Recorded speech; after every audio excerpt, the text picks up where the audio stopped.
All right, back again on the CA podcast. It's Tuesday night.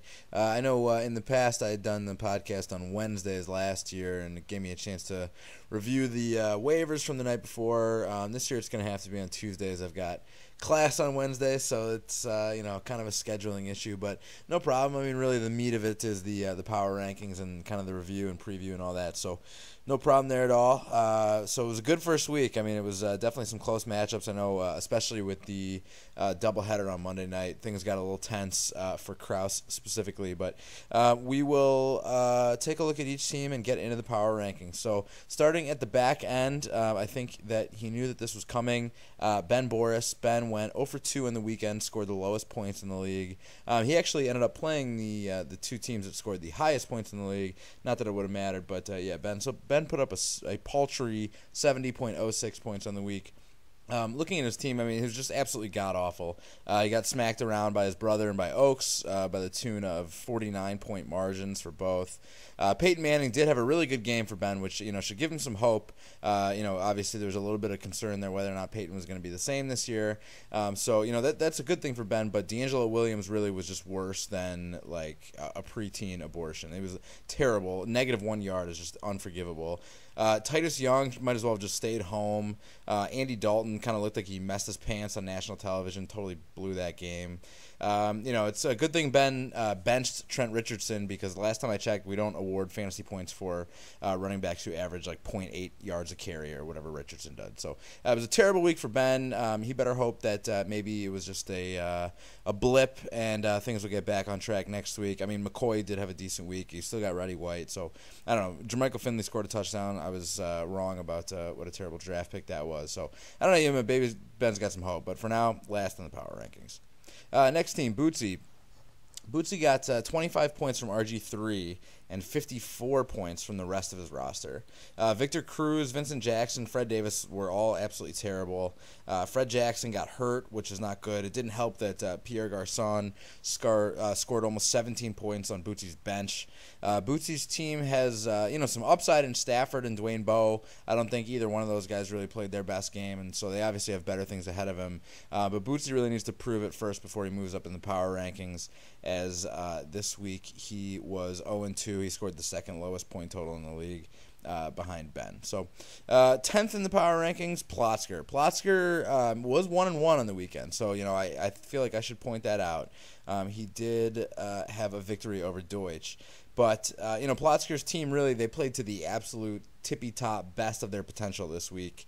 It got him a win over, Deutsch's team this week, which I think kind of underperformed and is generally better on paper. Vic played like an absolute dog. I mean, he was terrible. He still managed to put up 15 points. Well, it looked like Macklin, Wallace, and Vernon Davis actually all caught touchdowns, which, I mean, those are three decent players, but the chance of all three of them catching a touchdown, I don't know, we'll see. I kind of had to choke back my dinner while I was looking over Plotzker's running backs. Plotzker this past weekend rolled out Mark Ingram and Ronnie Brown, who combined for a powerful 4.6 points. Meanwhile, on his bench, Jonathan Dwyer actually looked pretty decent, so maybe Plotzker will end up starting him. But Beanie Wells just was absolutely terrible. Beanie Wells, the $23 man. And then Evan Royster just looks like he's a wasted roster spot. So Plotzker has some serious issues at the running back position. He just kind of laid waste to his roster. Obviously, he's made a very clear statement that he's planning towards next year. I don't see a lot of the great things happening this year. As Dave Chappelle would say, Plotzker done scorched the earth. In ninth, Ariel. Ariel got pretty underwhelming performances from every single player on his team. If you look at it, Ariel lost to Smith and he lost to Denenberg, both by pretty wide margins, more than 20 points in each of those. So really, Ariel, Michael Turner, Brandon Lloyd, A.J. Green, Jared Cook, even Eli Manning, really all should have played much better. A.J. Green, had a couple of nice catches, but didn't really do too much. Brandon Lloyd, I think, only had one catch or two catch. Michael Turner was terrible, and Eli Manning just didn't play real well. So, I mean, if some of those players had found the end zone, obviously Ariel would be a little bit higher on the list, but for now he's in ninth. Coming in at eighth, as previously mentioned, Team Aces, Brian Deutsch. Deutsch he's in an 0-2 hole. He lost to his brother in what could have been a close matchup. and then he lost to Plotzker as well. So, I mean, obviously the record is not quite so hot yet as he's winless, but I think that he has reasons for hope. Locker, honestly, I thought was decent. I watched a pretty fair amount of that game, and Locker, I think, showed some promise. He made a couple of mistakes, but he looks like he's in control of that team. Hernandez scored the first of what should be a ton of touchdowns this season, and then Bradshaw and McFadden both had really great games. McFadden, I'm surprised he was kept out of the end zone. He was all over the place. He looked really good, and most importantly, he stayed healthy. Bradshaw, sort of picked up where he left off from last year. He's really good. Deutsch had 3 touchdowns scored on his bench, which didn't really help. If you look at it, he had Donald Brown, Nate Washington, and Alshon Jeffrey. Oh, and Frank Gore as well. I mean, none of those were really bad lineup decisions. I don't think he made any mistakes there. But, obviously when you have that kind of production on your bench, it proves that you have a pretty overall talented team. So I think Deutsch is in pretty good shape. Needs to just step up his wins, obviously, but it's only been 1 week. Coming in at 7th, myself, and I also am 0-2. Really the only player on my team who had a bad week was Jason Witten. He played terribly. It was probably my stupid fault for starting him. I had Martellus Bennett. Could have started him. He scored a touchdown. I cut him. Had Kobe Fleener. He had, I think, like 8 or 9 points and should have started him. But I thought that Jason Witten, I thought this was going to be – Michael Jordan has a flu game, and I thought Witten was going to have a spleen game. But it did not turn out that way. So he really was the only player on my roster that sucked it up. I mean, everyone else was serviceable, to say the least. I obviously could have used more touchdowns. I'm in an 0-2 hole. But, really, if you look, I played the number 1 and number 2 top scorers from this week. I would have beaten a number of other teams. I broke triple digits myself. Brady will obviously have better games. I mean, he actually played pretty well, but really only put up, 230 yards, 2 touchdowns. I mean, Brady, what I'm expecting is 300-plus yards, 3-plus touchdowns. So he'll obviously step it up. Cutler looked great, and it just looks like he's going to keep getting better with Jeffrey coming on strong, and as they're trying to incorporate some of the tight ends and all that. So I mean, Cutler looks like he's in position for a really good year. Once my running backs step up and start scoring touchdowns, Marshawn Lynch was a touchdown machine last year, and so if he can get back to that, I would definitely be in good shape. Coming in at number 6, LBP, John Krause. Phillip Rivers really did everything in his power to blow the game for Krause. Just showed a total lack of ability to move the ball forward. It was very frustrating to watch. I had Rivers in my other league, and I was losing to Horvey, and I needed 7 points from Rivers, and I was like, oh my god, I got this in the bag. I'll have this on the first drive. And the fact that it took into the third quarter is pathetic. So Rivers just was totally frustrating, caused Krause to lose a close one to Justin. Chris Johnson was absolutely terrible. Deshaun Jackson really continues his total streak of unreliability. Krause got a really big game from Brandon Marshall. It looks like he's going to be getting big games from Brandon Marshall every week. Cutler obviously loves Marshall, and Marshall gets 20 targets a game. So that's going to be a great player for Krause. I'm still shocked Bootsy didn't keep him. Krause is going to need to shore up his quarterback spot, though. So anyone out there with more than one good quarterback, turn your phones off, turn your G-Chat off. Don't say I didn't warn you. Coming in at 5th, Justin, the kid. Matt Ryan looked like the real deal this week. Matt Ryan looked really good. To think that we all laughed when Justy Skyped in his $88 bid for Ryan. Ryan looked great, and honestly, it looks like Julio Jones is just super official, and the Falcons' offense is just legit. So, I mean, Ryan is the guy pulling the trigger on all that. Obviously, they've got Jaquiz Rogers. They've got Tony Gonzalez who's playing well. So that could be a serious investment for Justin there. He beat his brother primarily based on Antonio Gates' lack of touchdowns, and Darren Sproles had a big game. Justin would have actually set the weekly high points had he started Mark Sanchez over Russell Wilson. I know Russell Wilson was kind of the preseason darling, but honestly, I would have started Sanchez. Just if you look at Sanchez's numbers against the Bills last year, he was pretty good. So I would have started Sanchez. He should have set weekly high points, but it's safe to say that Justin is out of the QB scare zone. Coming in at number 4, new addition to the league, number 4, debuting at number 4, Andrew Smith. Really, did a pretty good job in the draft, put together a good team. Carson Palmer, had a very quietly good performance on Monday night for Smith. The Raiders' long snapper was busy shitting his pants on national television, but Palmer really kind of swing passed his way to a 17-point night. Did a lot of dumping off to McFadden on the night, but Ray Rice was just monstrous. He just took over, as we all knew he would, and it looks like Ben Jarvis Green Ellis is transitioning really well to Cincinnati. He was kind of a sleeper, and so with those guys, it's like, I don't know if he's going to actually be good. But, I mean, he was running really hard. He was hitting holes super hard. So I think BenJarvus, Green Ellis is going to turn into a really nice player. So that having Green Ellis and Rice is a pretty nasty quarterback combo. If Welker can kind of bounce back and Smith can find a solid replacement for Robert Meacham, his team could be really nasty. He had a good week. He beat Ariel and was able to beat Bootsy as well. Even Bootsy had a terrible week. So Smith starts the year off at 2-0. Good for him. Coming in at third, Billy. The Julio Jones show was in full effect. Billy was 2-0 on the weekend. He beat myself, and he also beat his brother, and finished less than a point shy of setting weekly high points. So pretty good week for Billy. Really, it was Anquan Boldin's performance that kind of pushed Billy's team up into that stratosphere. I don't think anyone saw that coming. However, it should be noted, and I was very upset about this, the touchdown that Anquan Boldin scored was total bullshit. The ball pretty clearly came out. I think the replacement refs hooked up Billy. The video replay, I guess, didn't have enough evidence to overturn it. But I think it's pretty clear the ball came out on that. So, whatever. Fuck Anquan Boldin. His bench kind of leaves a little to be desired. So, see if Billy can hold his spot in the top 3. But obviously off to a good start. In at number 2, former champ Andrew Denenberg, the Wet Bandits. A week ago, honestly, I would have been inclined to banish Denenberg to the QB scare zone. But Romo had a huge game on Wednesday night on that big opener, and Flacco was just quietly awesome out of nowhere. If both of those guys can keep it up for the whole season, Denenberg's in pretty good shape. I mean, he obviously had a good week. He crushed Bootsy and beat down Ariel. So, I mean, he's playing some of the weaker competition this week, but obviously, did pretty well, scoring 113 points. The Rashad Jennings is kind of worthless, but it doesn't matter because Mojo Drew looked really good. Gives Denenberg a pretty scary combo with him and Jamal Charles. And then Gronkowski, it looks like he's going to score a touchdown in every game this season. So really it's kind of up to injuries to stop Denenberg. His team looks stacked. The only reason he's not at number 1 is because there's a team that obviously set the weekly high points and pretty much blew us all away, and that is Ander Oaks. He did a great job putting together his team of top-heavy superstars and scrubs in the draft. Actually, even without a big game from Cam Newton, who's his most expensive player, Oaks' team won weekly high points.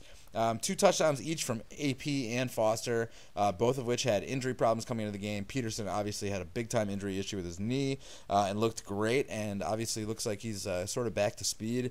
And then Foster kind of had some weird leg issue during the week, but that really wasn't that big of a deal as he put 2 TDs on Miami.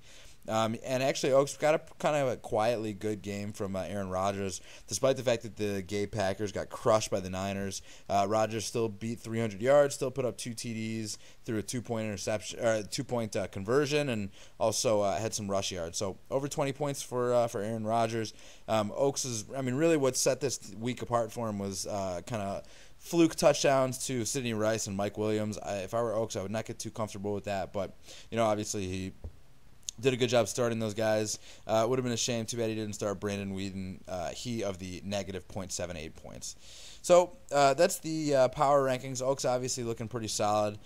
So looking towards next week, we've got a couple of big matchups, the biggest of which appears to be Oaks and Smith. It's kind of a IU rivalry here, obviously, but both of them had pretty good weeks last week. Oaks has Rodgers going against the Bears. The Bears' defense looked pretty good, but obviously Rodgers has always sort of had a penchant for ripping the Bears apart.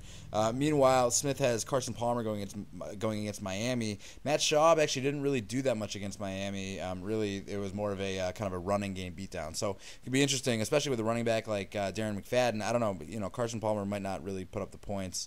Also, Smith has Ray Rice going against Philly. Philly was pretty much able to stifle Trent Richardson last week. Obviously Ray Rice is a little bit better than Trent Richardson, but that'll be interesting to see what happens there. Oaks has pretty good matchups for both of his stud running backs, Foster against Jacksonville, and then also Adrian Peterson against the Colts.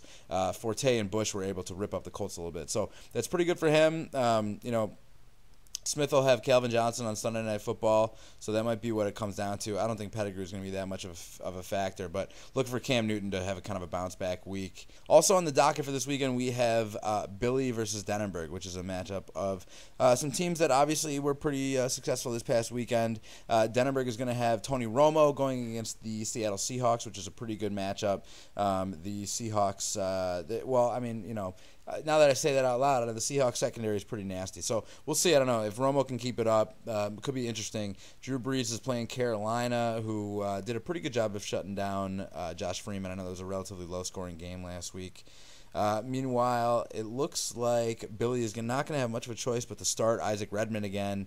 He's playing against the Jets, and the Jets, they let up that one big run to C.J. Spiller, but otherwise the defense is looking pretty strong. For Denenberg, it'll be interesting to see if Maurice Jones-Drew can kind of bounce back and really take over his role, see if he can get in the end zone and score against Houston. So, I don't know. It could be an interesting matchup.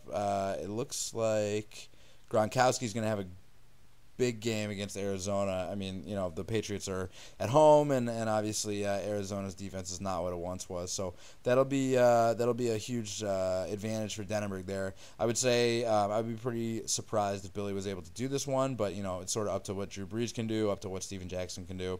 Should be interesting. So those are the two big matchups from next week, and now it's time to open up the old mailbag. And actually, this week I neglected to solicit mailbag questions from everyone. So thank you very much to Ariel for having the gumption to send one in on his own. Actually, Ariel texted me while I was out tonight, and so that's the first part of one of his several questions here. He said, why are you at a Boy Scout meeting, and how many little boys are you masturbating? And so to give some context to that, I actually was, that's why I didn't send out anything about the mailbag today. I actually didn't even think I was going to do the podcast today. I was busy all day. I was preparing for and went to this evening a meeting of the what the hell was it called? Twin Lakes Council of the Chicago Boy Scouts or something or other. I'm promoting Chicago Fire Boy Scout Night, and let me tell you this, it was weird. It was bizarre. I went into this church basement in LaGrange, and there was 40 or 50 grown adults wearing Boy Scout uniforms. It was very bizarre. To answer your question, I did not masturbate any little boys because there weren't any little boys present there. So then Ariel's second question is, how do you see Plotsker selling off players and already hitting his max dollars going for him? I addressed this a little bit earlier in the power rankings. I don't think it's a very good move. I think I've made myself pretty clear. He is at an advantage for next year's draft. You can't argue against that. He's obviously at an advantage. He has a quarter more money than the rest of us. But fantasy football, in my mind, is something that we do for fun, to compete every year and to have a good time. And to me, mortgaging your future is, I don't know, it's just not worth it. But whatever Plotsker wants to do, I mean, he's sort of, he's a little bit more of a wheeler dealer than I am. So obviously he's having a good time doing it. I don't think his team is going to be very good this year. Next question from Ariel. How many whores did Smith and Oak sleep with in Vegas this past weekend? Actually, I think the number might surprise you. It might be 0 because rumor has it that Christina Pekis, Radiz's fiance, put the kibosh on the strip club visits. And so apparently there were no strip clubs attended. No OG, no Spearmint Rhino, not even a rub and tug. So I would say the answer is probably 0, unfortunately. Biggest free agent pickup this week, will it be the most important of the year? I'd say it looks like Kevin Ogletree. I mean, he had 2 big touchdowns, and he's kind of slipping in to be that sort of Laurent Robinson fit in that offense. So I would say I would be surprised if he's not the biggest pickup. Will it be the most important? I doubt it. I mean, if you look back over the past couple of years, the biggest waiver pickups have always been kind of a week 4, week 5 sort of guys. Someone who actually establishes a little bit of a track record first. And then Ariel asks, finally, did I fall into the QB scare zone by trading away Roethlisberger for DeMarco Murray? I actually hadn't really had time to analyze this one, so let's do it on the fly here. Apparently, he picked up DeMarco Murray, which I think is a good move. Obviously, DeMarco Murray is really good, but that leaves him only with Alex Smith and Eli Manning. So, I mean, I don't know. I don't think it's that bad, really. I think if Skelton were healthy, I'd feel a little bit better about it. But Blaine Gabbert actually had a pretty good game. So, I mean, you do have 3 decent quarterbacks. Eli obviously is going to bounce back in a big way. I think he ends the year as a top 5 fantasy quarterback. And then, honestly, Alex Smith played pretty well. I mean, you can't expect too much from him. He's not really going to air it out that much. But, he played pretty well. So, I think losing Roethlisberger, really not the end of the world for you. I don't think it's that big of a deal, and I actually think it was a pretty good trade. DeMarco Murray had a great game. I think he's going to pick it up this year. So, well done. Thank you guys for listening. Ariel, thank you for contributing to the mailbag unsolicited. I appreciate it. I would have had no questions to answer. Appreciate you guys listening to the CA podcast, and we will see you next week.